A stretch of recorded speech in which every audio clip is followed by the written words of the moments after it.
बिस्मिल्लाहिर्रहमानिर्रहीम। हम केपी के 9 कोर्स मैथमेटिक्स पूरा डिस्कस करेंगे इंशाल्लाह। एक बाय एक क्वेश्चन करेंगे, सारे क्वेश्चन करेंगे। तो सबसे पहला चैप्टर जो इसमें है वो है मैट्रिक्स। तो सबसे पहले समझते हैं आओ कि मैट्रिक्स क्या है।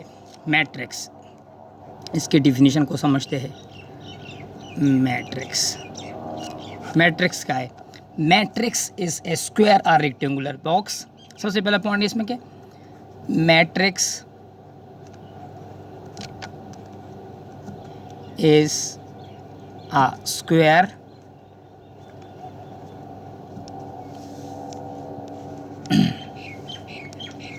or rectangular box। Rectangular square box होते हैं। इसमें क्या होते हैं? बॉक्स में कुछ होता है, कपड़े होते हैं। तो इस बॉक्स में होते हैं real numbers, containing real numbers, containing real numbers। Real number पहले वीडियो है मैं जो पहले मैंने अपलोड किए, उसमें आप देख सकते हैं रियल नंबर क्या है। पूरे इंशाल्लाह आपको समझ आ जाएगी किस फॉर्म में होते। तो अब ये जो रियल नंबर्स होते हैं ये किस फॉर्म में होते हैं? In the form of horizontal and vertical lines। In the forms of horizontal and vertical lines। ये किस फॉर्म में होते हैं बॉक्स में? ये रियल नंबर जो होते हैं ये हॉरिजॉन्टल एंड वर्टिकल लाइंस में होते हैं। जो हॉरिजॉन्टल लाइन होते हैं उसको हम रो कहते हैं मैट्रिक्स, और जो वर्टिकल होते हैं वर्टिकल लाइंस उसको हम कॉलम कहते हैं। तो इसको लिखते हैं 4 number point.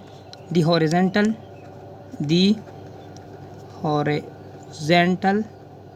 Horizontal lines are called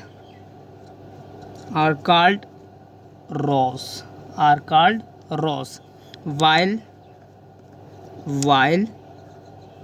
the vertical lines are called columns।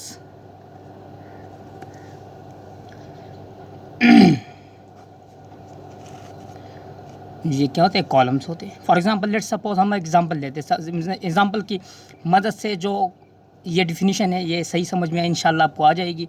For example हम लेते हैं ए एक मैट्रिक्स है हमारे पास। Let's suppose A is a matrix.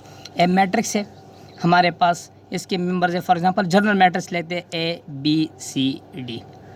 उधर देखिए इसके ये एलिमेंट्स कहलाते हैं। फॉर एग्जांपल ए इसका एलिमेंट्स है, बी एलिमेंट्स, सी एलिमेंट्स, डी एलिमेंट्स। इसमें रोज क्या है? ये है रोज। ये कौन से? Horizontal lines. एक दूसरा हॉरिजॉन्टल। तो हॉरिजॉन्टल लाइन को क्या कहते हैं? रोज कहते हैं। तो ये रो गए, रो ये first row and this is the second row. Vertical lines क्या कहलाते हैं? वर्टिकल लाइंस हमारे पास कॉलम कहलाते हैं। तो कॉलम हो गए, कॉलम हमारे पास for example column first and column second. तो मैट्रिक्स स्क्वायर और रेक्टेंगुलर बॉक्स। स्क्वायर और यहाँ पर स्क्वायर और रेक्टेंगुलर का मतलब क्या है? स्क्वायर का मतलब क्या है और रेक्टेंगुलर का मतलब क्या है? रेक्टेंगुलर और स्क्वायर का मतलब है कि मतलब अगर रो और कॉलम इक्वल हो तो उसको स्क्वायर मैट्रिक्स कहते हैं। फॉर एग्जांपल ये हमारे पास एक मैट्रिक्स है, ये स्क्वायर मैट्रिक्स है। फॉर एग्जांपल इसमें 2 रोज एंड 2 कॉलम्स है, दीज आर स्क्वायर। अगर 3 रो एंड 3 कॉलम हो तो स्क्वायर। अगर 4 रो एंड 4 कॉलम हो तो स्क्वायर। मतलब कि अगर 1 रो और 1 कॉलम हो तो स्क्वायर। मतलब रो और कॉलम अगर इक्वल हो तो उसको स्क्वायर कहते हैं। और अगर ये अनइक्वल हो, for example let's suppose B example लेते हैं। फॉर एग्जांपल हमारे पास एक्स एंड वाई है इसमें हमारे पास कितने रोज है? 2 रोज है। रो को फर्स्ट लिख दे। और कॉलम कितने? कॉलम है 1। तो ये दोनों इक्वल नहीं है तो इसको कहते हैं रेक्टेंगुलर। इसको क्या कहते हैं? रेक्टेंगुलर। और जो इक्वल हो उसको क्या कहते हैं? स्क्वायर कहते हैं। तो मैट्रिक्स क्या होते हैं? स्क्वायर या रेक्टेंगुलर, इसके बाहर नहीं होता। या ये स्क्वायर होगा या ये रेक्टेंगुलर होगा। तो तो matrix square or rectangular box containing real number, इसमें रियल नंबर होते हैं। तो इंशाल्लाह आपको ये समझ आ गई होगी। अगर आपको ये पसंद हो वीडियो, इसको लाइक भी कीजिए, शेयर कीजिए और सब्सक्राइब कीजिए और बेल आइकन का बटन ज़रूर दबाइए, इसलिए कि हर नई आने वाली वीडियो आपको टाइम पर मिल सके।